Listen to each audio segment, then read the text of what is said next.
विधानसभा में सीएम नीतीश बोले कि शिक्षा और स्वास्थ्य के क्षेत्र में तेजी से विकास हो रहा है। राज्य में अब सरकारी शिक्षकों की संख्या 5,20,000, अस्पतालों में प्रतिदिन 11,000 मरीज आ रहे हैं।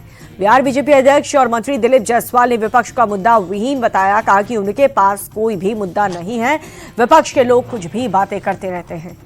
जमीन के बदले नौकरी मामले में फैसला टल गया। 8 दिसंबर को राउज रेवेन्यू कोर्ट सुनाएगा फैसला। सीबीआई ने लालू परिवार को बनाया है आरोपी। बढ़ते प्रदूषण को लेकर के संसद परिसर में विपक्ष का प्रदर्शन, मास्क पहन करके किया विरोध। खड़गे, सोनिया समेत कई नेता शामिल हुए। बढ़ते प्रदूषण पर सोनिया गांधी ने सरकार को घेरा। कहा कि प्रदूषण कम करने के लिए सरकार कुछ करे, ये उनकी जिम्मेदारी।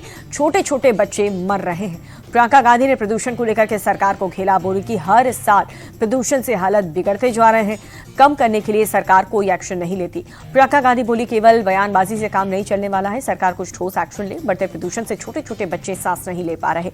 राजनाथ सिंह ने बाबरी वाले बयान पर मल्लिकार्जुन खड़गे का पलटवार। कहा कि अगर सबूत हैं तो उसे पब्लिश करें और हर जगह प्रचार भी करें। डॉलर के मुकाबले रुपए में गिरावट के लेकर के बरसे खड़गे। कहा कि सरकार की नीति की वजह से रुपया कमजोर हो रहा है।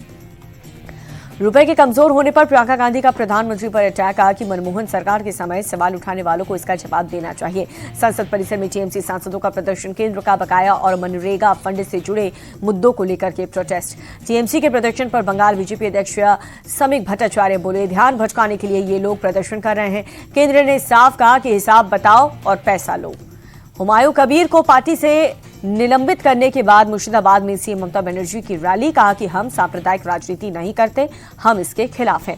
ममता ने बीजेपी पर धर्म के आधार पर राजनीति करने का आरोप लगा दिया है। कहा कि बीजेपी एसआईआर के मुद्दे पर धार्मिक आधार पर राजनीति कर रही है।